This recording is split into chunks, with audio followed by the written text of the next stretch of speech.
ଆମର media ସେଲ୍ର chairman ଆମର ଆବେଦନ ବିଷୟରେ କହିଲେ ଏଠି ଜଣେ ଗୃହିଣୀ ଏବଂ ସମସ୍ୟା ବିଷୟରେ ଘରର ଯାହା ସମସ୍ୟା ଉପୁଜୁଛି ଗ୍ୟାସ୍ ପରିବା ଦର ବଢ଼ିବା ଠାରୁ ଆରମ୍ଭ କରିକି ପରିବା ଦର ବଢ଼ିବା ଏ ସମ୍ପର୍କରେ ଚାହୁଁଅଛନ୍ତି ସେ କହିବେ। ମୁଁ ଆପଣମାନଙ୍କୁ ଗୋଟିଏ ଯୋଡ଼ିଏ ପ୍ରଶ୍ନ ଆପଣଙ୍କ ଜରିଆରେ ପଚାରିବାକୁ ଚାହୁଁଛି। ଯେଉଁ ବନ୍ଧୁମାନେ ବର୍ତ୍ତମାନ ଓଡ଼ିଶାକୁ ଶୋଷଣ କରୁଥିବା ସରକାରଙ୍କ ସମର୍ଥନରେ ବଡ଼ ପ୍ରବକ୍ତା ସାଜିଛନ୍ତି, ସେ ତାଙ୍କ ଦଳର ହେଇପାରନ୍ତି, କିନ୍ତୁ ଓଡ଼ିଶାର ହେଇକରି ମଧ୍ୟ ଓଡ଼ିଶା ବିରୁଦ୍ଧରେ ପ୍ରବକ୍ତା ସାଜିଛନ୍ତି। ମୁଁ ସେଇମାନଙ୍କୁ ପ୍ରଶ୍ନ କରୁଛି, ଏହା ସମ୍ପର୍କରେ କ'ଣ ସେ ଉତ୍ତର ଦେବେ? ଭାରତବର୍ଷ ଯେତେବେଳେ ସ୍ୱାଧୀନ ହେଲା ସେତେବେଳେ ଯୋଡ଼ିଏ ଆମେ ଖାଇବାକୁ ପାଉନଥିଲୁ, ଆମ ପିଲାଏ କ୍ଷୀର ଗୁଣ୍ଡ ଟିକେ ଖାଇବାକୁ ପାଉନଥିଲୁ। ତେଣୁ ଆମର ପ୍ରଥମ ପଞ୍ଚବାର୍ଷିକ ଯୋଜନା, ଦ୍ୱିତୀୟ ପଞ୍ଚବାର୍ଷିକ ଯୋଜନା ଏହି କାଳରେ ତତ୍କାଳୀନ ପ୍ରଧାନମନ୍ତ୍ରୀ ଜବାହରଲାଲ ନେହେରୁ ଗ୍ରୀନ ରିଭଲ୍ୟୁସନ ଆମକୁ ଖାଦ୍ୟରେ ସ୍ୱାବଲମ୍ବନଶୀଳ ହେବାକୁ ପଡ଼ିବ। ମୁଁ ଏକଥା କାହିଁକି କହୁଛି, ଏ ପ୍ରଶ୍ନଟି ପଚାରୁଛି ଯଦି ଯେଉଁ ବନ୍ଧୁମାନେ ଏଇ ଯେଉଁ ବର୍ତ୍ତମାନ ଚାରିଆଡ଼େ ପ୍ରଚାର କରୁଛନ୍ତି ଯେ କଂଗ୍ରେସ କିଛି କରିଦେଇ ଏସବୁ କରିଛନ୍ତି, ସେମାନଙ୍କ ପାଇଁ ଏ ପ୍ରଶ୍ନ। ସେମାନଙ୍କ ପାଖରେ ପ୍ରଶ୍ନ ପଚାରିଲା ବେଳେ ତାଙ୍କର ଯଦି ବାପା ବା ଗୁରୁଜନମାନେ କିଏ ବଞ୍ଚିଥାନ୍ତି, କାରଣ ଏମାନେ ତ ଦେଖିନଥିବେ, ସେମାନେ ସେ ତାଙ୍କୁ ମଧ୍ୟ ପଚାରି ପାରନ୍ତି। ଆମ ଭାରତବର୍ଷରେ ଓଡ଼ିଶାରେ ଖାଇବାକୁ ଆମେ ନିର୍ଭର କରୁଥିଲୁ ଆମେରିକାରୁ ମକା ଗୁଣ୍ଡ ଆସୁଥିଲା, ଆମେରିକାରୁ କ୍ଷୀର ଗୁଣ୍ଡ ଆସୁଥିଲା। କିନ୍ତୁ କଂଗ୍ରେସ ନିଷ୍ପତ୍ତି ନେଲା, କଂଗ୍ରେସ ସରକାର ନିଷ୍ପତ୍ତି ନେଲେ ଯେ ଆମେ ସ୍ୱାବଲମ୍ବନଶୀଳ ହବୁ। ଭାଷଣ ମାରିକି ଚାରିଆଡ଼େ ବୁଲିକିରି କହୁନଥିଲେ ସ୍ୱାବଲମ୍ବନଶୀଳ ଭାରତ ଗଠନ କରିବୁ, ଆତ୍ମନିର୍ଭରଶୀଳ ଭାରତ ଗଠନ କରିବୁ, ଏକଥା ବାହାରେ କୋଉଠି କହୁନଥିଲେ।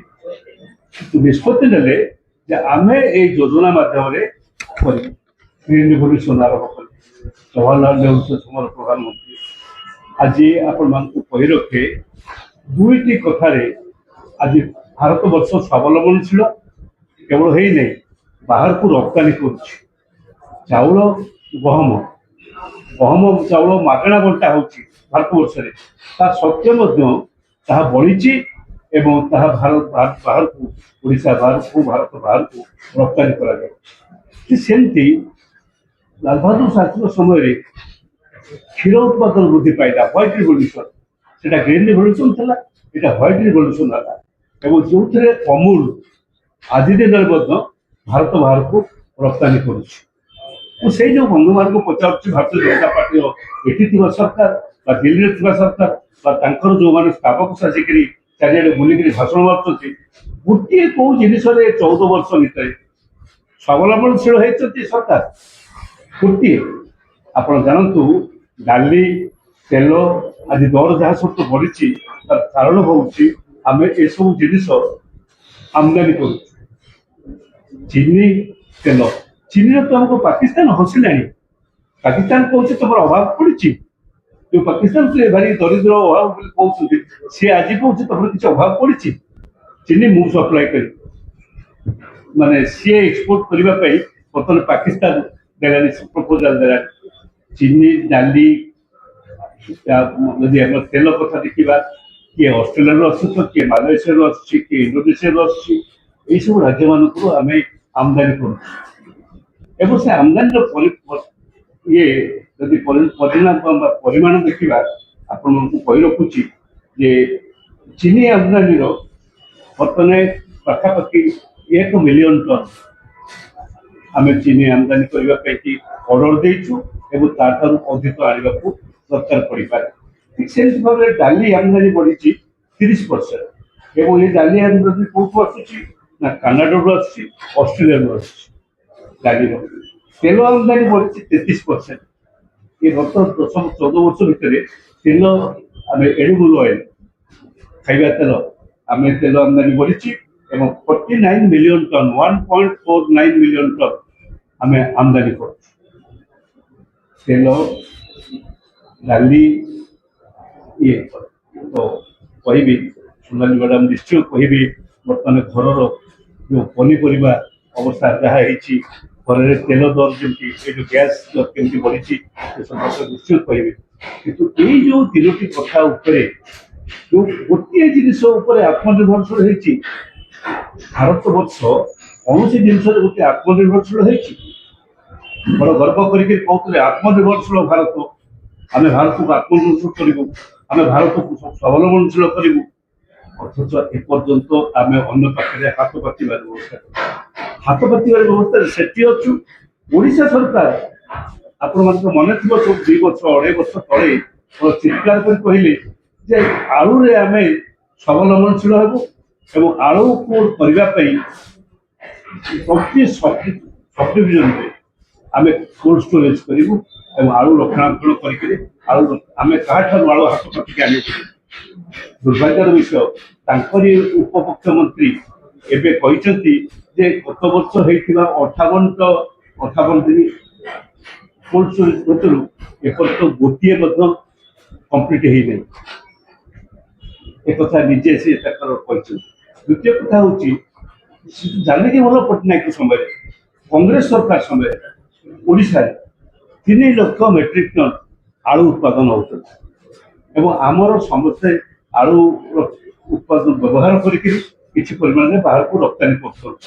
କିନ୍ତୁ ଦୁର୍ଭାଗ୍ୟର କଥା ବର୍ତ୍ତମାନ 60-70 ହଜାର ମେଟ୍ରିକ ଟନ ମଧ୍ୟ ଆଳୁ ଉତ୍ପାଦନ ହେଉନାହିଁ ଏବଂ ଆଳୁ ପାଇଁ ଆମେ ପଶ୍ଚିମ ବଙ୍ଗଳା ଉପରେ ବା ଉତ୍ତରପ୍ରଦେଶ ଉପରେ ନିର୍ଭର କରିବାକୁ ପଡୁଛି।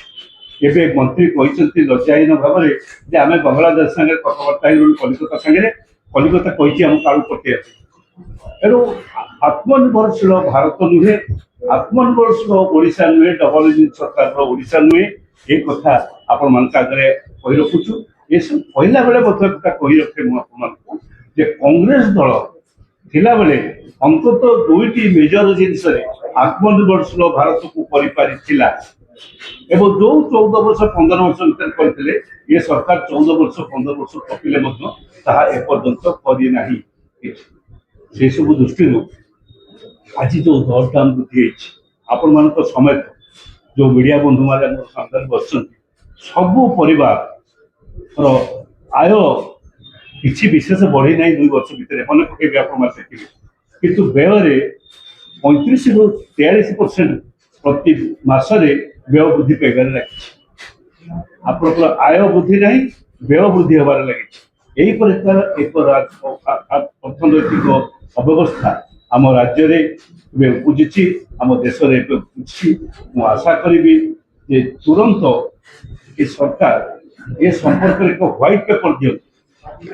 କଂଗ୍ରେସ ତରଫରୁ ଆମେ ଦାବି କରୁଛୁ ଗୋଟେ ହ୍ୱାଇଟ୍ ପେପର ଶ୍ଵେତପତ୍ର ଦିଆଯାଉ এই সমস্ত আমদানি রপ্তানি এবং জিনিসর আবশ্যকতা এবং আমার প্রোডকশন আকু লক্ষ্য করে সারা ভারতবর্ষ সারা ওড়িশাবাসী জাঁপারে প্রকৃতরে কোণ কোণ এতে ঘটুଛି।